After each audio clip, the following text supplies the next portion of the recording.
Karachi university میں خودکش jacket استعمال کرنے کا انکشاف، میڈیا پر بغیر اجازت اشتہار شائع نہ کیے جائیں، افغانستان میں طالبان کا حکم، اور آپ کو ملوائیں گے نائجیریا کے اسپائڈر مین سے جو علاقے کو صاف رکھتے ہیں۔ یہ B B C Urdu service ہے۔ آسیہ انصر سے خبریں سنیے۔ کراچی یونیورسٹی کے احاطے میں خودکش حملے کی ابتدائی تحقیقاتی رپورٹ سامنے آ گئی ہے، جس میں اس بات کی تصدیق ہوئی ہے کہ حملے میں خودکش جیکٹ استعمال ہوئی اور اس میں موجود آئی ای ڈی کو فعال کرنے کے لیے الیکٹرک سوئچ بٹن کا استعمال بھی کیا گیا۔ مزید تفصیل عبید ملک سے۔ رپورٹس کے مطابق جامعہ کراچی میں چینی زبان کے مرکز کے قریب حملے میں 5 جیبوں والی خودکش جیکٹ استعمال ہوئی، جس میں تقریباً 5 کلو گرام بارودی مواد استعمال ہوا، اور خودکش جیکٹ میں موجود آئی ای ڈی کو فعال کرنے کے لیے الیکٹرک سوئچ کا استعمال کیا گیا۔ دوسری جانب پولیس حکام نے کراچی یونیورسٹی سے کچھ ایسی گاڑیوں کو بھی قبضے میں لینے کی تصدیق کی ہے جو دہشت گردوں کی آمد و رفت اور ریکی کے لیے استعمال کی گئی تھیں۔ چین نے جامعہ کراچی کے کنفیوشس انسٹیٹیوٹ کے باہر ہونے والے گزشتہ روز خودکش حملے پر سخت مذمت کی ہے اور برہمی کا اظہار کرتے ہوئے کہا ہے کہ چینی شہریوں کا خون ہرگز رائے گا نہیں جانا چاہیے۔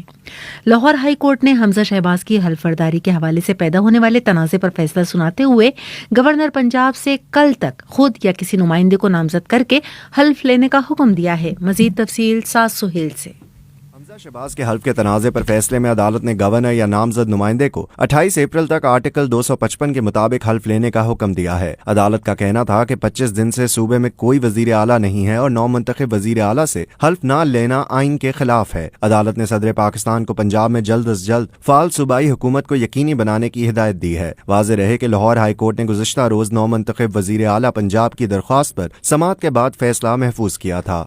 افغانستان میں طالبان حکومت نے میڈیا کو حکم دیا ہے کہ وہ سیاسی، سیکیورٹی یا سماجی مواد والے اشتہارات ان کی منظوری کے بغیر ہرگز شائع نہ کریں۔ مزید تفصیل حمیرہ کول سے۔ طالبان کے خط میں کہا گیا ہے کہ اب سے تمام میڈیا آؤٹ لیٹس کسی بھی قسم کے سیاسی، سیکیورٹی یا سماجی مواد والے اشتہارات شائع کرنے سے قبل وزارت اطلاعات و ثقافت کے میڈیا مانیٹرنگ شعبے سے رابطہ کریں۔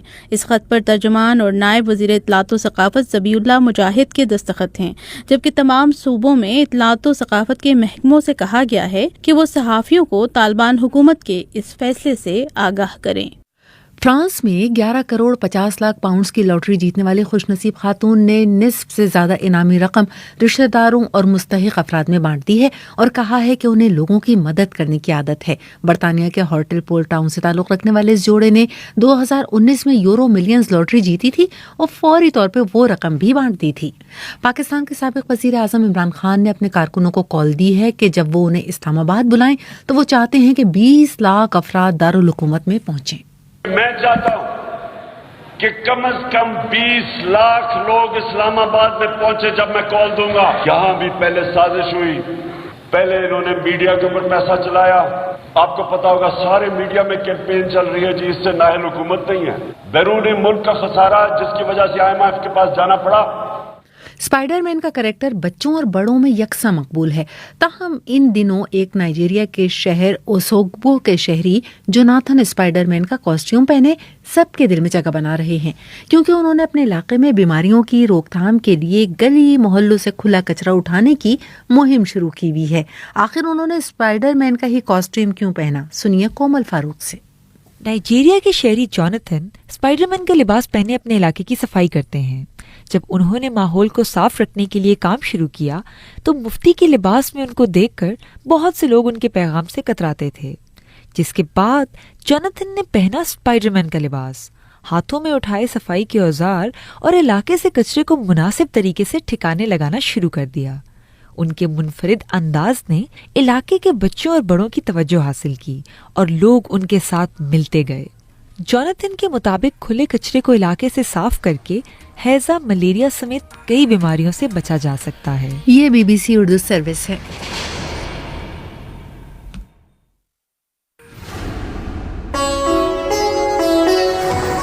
Be B C global news بیٹ آپ ہر شب 8 بجے سے صبح 1 بجے تک ہر گھنٹے کے بعد ہمارے پارٹنر FM ریڈیو چینلز پر سن سکتے ہیں۔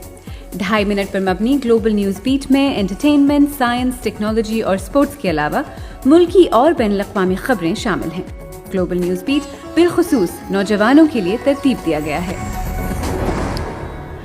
یہ BBC اردو سروس ہے۔ چین کی ڈرون بنانے والی کمپنی DJI کا کہنا ہے کہ وہ روس اور یوکرین کو جنگ سے روکنے کے لیے اپنی مصنوعات کی فروخت معطل کر رہا ہے۔ مزید تفصیل محمد سہیب سے۔ چینی فرم DJI نے اس بات پر بھی زور دیا ہے کہ اس کے ڈرون جنگ کے لیے نہیں بلکہ صرف شہری استعمال کے لیے ہیں۔ دوسری جانب تجزیہ کار کہتے ہیں کہ چین کا یہ اقدام عالمی سطح پر چینی فرموں کے لیے مشکلات کا سبب بن سکتا ہے۔ واضح رہے کہ چینی کمپنیز روس کے ساتھ کاروبار معطل کرنے میں محتاط رہتی ہیں کیونکہ چینی حکومت ماسکو پر پابندیوں کی مخالفت کرتی ہے۔ صوبہ سندھ کے شہر نوشہر و فیروز میں گزشتہ رات ریل کی پٹری دھماکہ خیز مواد سے اڑا دی گئی ہے۔ حیدرآباد سے علی حسن۔ ریل حکام کا کہنا ہے کہ دھماکہ کے کچھ دیر بعد ہی اسی مقام سے سیالکوٹ جانے والی علامہ اقبال ایکسپریس کو گزرنا تھا۔ حکام کا کہنا ہے کہ دھماکہ خیز مادہ کے پھٹنے کی وجہ سے پٹری کا 4 فٹ کا حصہ اڑ گیا، البتہ کسی جانی اور مالی نقصان کی اطلاع نہیں ملی۔ پولیس کے مطابق ریل کی پٹری مرمت کے بعد ریل گاڑیوں کی آمد و رفت کے لیے کھول دی گئی تھی۔ دھماکے کی ذمہ داری کسی نے قبول نہیں کی ہے۔ ادھر حکومت بلوچستان نے جذبہ خیر سگالی کے طور پر اپنا پرانا جیٹ طیارہ کشمیر کو تحفے کے طور پہ دے دیا ہے۔ کوئٹہ سے محمد قاسم۔ حکومت بلوچستان کے پاس 2 طیارے ہیں، ان میں سے ایک طیارہ سن 2010 کے بعد خریدا گیا جو کہ اس وقت زیر استعمال ہے، جبکہ پرانا طیارہ استعمال میں نہیں لایا جا رہا تھا۔ ایک سرکاری اعلامیہ کے مطابق پرانا طیارہ وزیر اعلیٰ بلوچستان میر عبدالقدوس بزنجو نے وزیر اعظم آزاد کشمیر سردار تنویر الیاس خان کے دورہ کوئٹہ کے موقع پر حکومت آزاد کشمیر کے حوالے کیا۔ وزیر اعلیٰ نے کہا کہ طیارہ بلوچستان کے عوام کی جانب سے کشمیر کے عوام کے لیے جذبہ خیر سگالی کا اظہار ہے۔ اور اب سنیے کھیلوں کی خبریں۔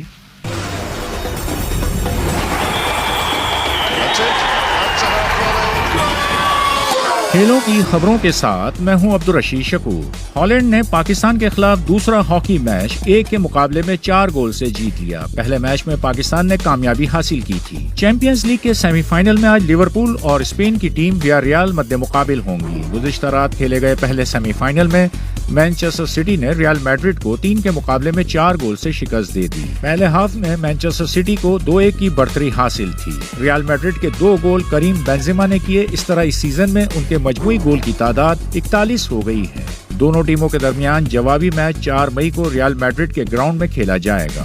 ومبلڈن کے منتظمین نے اس سال ومبلڈن میں ان کھلاڑیوں کو بھی حصہ لینے کی اجازت دے دی ہے جن کی کووڈ ویکسینیشن نہیں ہوئی تھی۔ اس فیصلے کا سب سے زیادہ فائدہ عالمی نمبر 1 نوویک جوکووچ کو ہوگا جو اپنے اعزاز کا دفاع کر پائیں گے۔ سال کا تیسرا گرینڈ سلیم ایونٹ ومبلڈن 27 جون سے 10 جولائی تک کھیلا جائے گا۔ یاد رہے کہ نوویک جوکووچ کووڈ ویکسینیشن نہ ہونے کے سبب نہ صرف آسٹریلین اوپن میں اپنے اعزاز کا دفاع نہیں کر پائے بلکہ انہیں آسٹریلیا سے ڈیپورٹ بھی ہونا پڑا تھا۔ یہی نہیں بلکہ وہ کورونا کے قواعد و ضوابط کے سبب انڈین ویلز اور میامی کے ٹینس ٹورنامنٹ میں بھی حصہ نہیں لے سکے تھے۔ نوویک جوکووچ نے کووڈ ویکسینیشن نہ لگانے کے بارے میں واضح موقف اختیار کر رکھا تھا اور یہاں تک کہہ دیا تھا کہ وہ ٹرافیاں نہ جیتنے کو ترجیح دیں گے نہ کہ کووڈ ویکسینیشن کے لیے مجبور کیے جانے پر۔ England and Wales cricket board نے مستقبل میں ٹیسٹ ٹیم اور محدود اوورز کی ٹیم کے لیے الگ الگ ہیڈ کوچ مقرر کرنے کا فیصلہ کیا ہے۔ انگلینڈ کرکٹ بورڈ 9 اور 10 مئی کو ہیڈ کوچ کے عہدوں کے لیے انٹرویو کرے گا۔ ورلڈ سنوکر چیمپئن شپ کے کوارٹر فائنل میں 6 بار کے عالمی چیمپئن رونی اور سولیون کو اسٹیفن میگوائر کے خلاف 5 کے مقابلے میں 11 فریمز کی بڑھتری حاصل تھی۔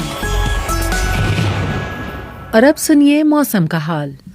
محکمہ موسمیات نے 26 سے 2 مئی تک ملک میں گرمی کی شدید لہر کی پیشگوئی کی ہے جس کے تحت بالائی اور وسطی سندھ، وسطی اور جنوبی پنجاب اور بلوچستان میں دن کا درجہ حرارت 6 سے 8 ڈگری سینٹی گریڈ معمول سے زیادہ رہنے کا امکان ہے، جبکہ بالائی پنجاب، اسلام آباد، خیبر پختونخوا، گلگت بلتستان اور کشمیر میں دن کا درجہ حرارت 5 سے 7 ڈگری سینٹی گریڈ معمول سے زیادہ رہے گا۔